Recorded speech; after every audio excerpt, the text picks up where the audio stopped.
வணக்கம். அந்நியார் அவர்கள் இன்று ஒரு அறிக்கை வெளியிட்டுள்ளார். அந்த அறிக்கையின் தலைப்பு லாக்கப் படுகொலைகளுக்கு முற்றுப்புள்ளி வைக்க தமிழக அரசு உறுதியான நடவடிக்கையை எடுக்க வேண்டிய அறிக்கை. கன்னியாகுமரி மாவட்டம் சாமித்தோப்பு அருகே உள்ள ஈத்தன்காடு பகுதியைச் சேர்ந்த மாற்றுத்திறனாளி, நல்லா தெரிஞ்சுக்கோங்க, மாற்றுத்திறனாளி சபரிவர்மன் தடை செய்யப்பட்ட குட்கா புகையிலை பொருட்கள் விற்றதாக கூறி ஜூலை 9 அன்று தென்தாமரைக்குளம் போலீசாரால் கைது செய்யப்பட்டார். ஜூலை 13 அன்று காலை சிறையில் அவர் மர்மமான முறையில் உயிரிழந்தார். கைதான போது நல்ல ஆரோக்கியத்துடன் இருந்த மாற்றுத்திறனாளி இளைஞர் உயிரிழந்திருப்பது பெரும் அதிர்ச்சியையும் சந்தேகத்தையும் ஏற்படுத்தியுள்ளது. மேலும் நீதிபதி முன்பாக அவரது உடற்கூறு பரிசோதனையில் அவரது உடலில் 19 இடங்களில் காயங்கள் இருந்ததாக தெரிய வந்துள்ளது. இந்த சம்பவம் தொடர்பாக 3 காவல்துறை அதிகாரிகள் பணியிட நீக்கம் செய்யப்பட்டுள்ளனர். ஏற்கனவே தமிழகத்தில் பல லாக்கப் படுகொலை சம்பவங்கள் நடைபெற்றுள்ள நிலையில் மீண்டும் இது போன்ற ஒரு சம்பவம் நிகழ்ந்திருப்பது தமிழ்நாடு முழுவதையும் அதிர்ச்சிக்குள்ளாக்கியுள்ளது. இந்த விவகாரத்தில் 3 காவல்துறையினரை பணியிடை நீக்கம் செய்திருப்பது மட்டுமே போதுமான தீர்வாகாது. இனி தமிழகத்தில் எங்கும் லாக்கப் படுகொலைகள் நடைபெறாத வகையில் அரசு உறுதியான நடவடிக்கைகளை மேற்கொள்ள வேண்டும்.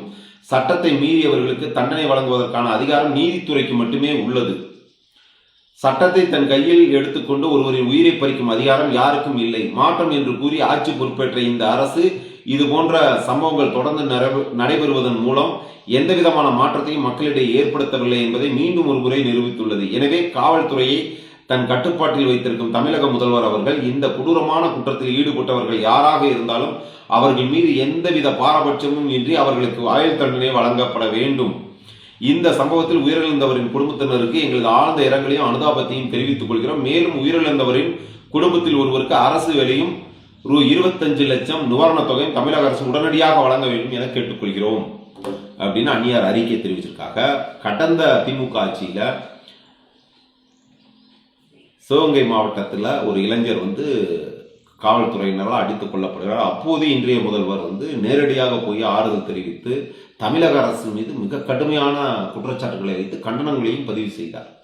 அதில் இப்போ பள்ளி கல்வித்துறை அமைச்சராக இருக்கக்கூடிய ஒருத்தர், அவர் பேர் எனக்கு தெரியல, ராஜ்மோகன் நினைக்கிறேன், அவர் ஒரு அறிக்கையாகவே வாசித்தாங்க.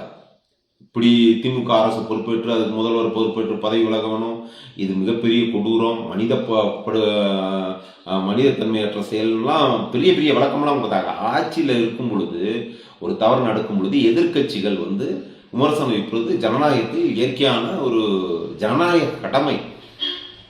அதே சமயத்தில் தாங்கள் ஆட்சிக்கு வந்த பிறகு அந்த என்னென்ன குற்றச்சாட்டுகளை வச்சோமே அதெல்லாம் திருப்பி தொடருங்கிறது ஏற்றுக்கிறவே முடியாது. அப்ப ஆட்சி மாறினாலும் காட்சி மாறல அப்படிங்கிறதா இந்த அறிக்கைகள் தருவது. தொடர்ந்து நம்ம மன்னர் காலத்துல இருந்து பார்க்கிறோம், பசுவை அதாவது தனது மகனால் கொண்டுள்ளப்பட்ட பசுவின் கன்றினை துயர்தொழிக்கும் விதமாக தனது மகனை தேர்காலில் ஏற்று கொன்று நீதியை நிலைநாட்டினான் மனுநீதி சோழன் என்பது வரலாறு, தமிழகத்தினுடைய வரலாறு.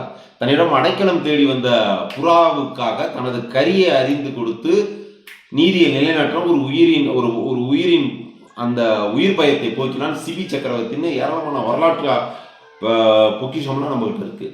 ஆட்சிக்கு வருவதற்கு முன்னாடி குறை சொல்றதும் ஆட்சிக்கு வந்த பிறகு அதே அவலம் தொடர்றதும் ஏற்றுக்கிறதே முடியாது. தயவுசெய்து தேசிய முற்போக்கு திராவிட கழக பொதுச்செயலாளர் அந்நியார் அவர்கள் அறிவித்தபடி கடுமையாக காவலர்கள் தண்டிக்கப்பட வேண்டும். அந்த குடும்பத்துக்கு 25 லட்சம் ரூபாய் உடனடியாக நிவாரண உதவி கொடுத்து ஒரு அரசு வேலையும் கொடுக்கணும்.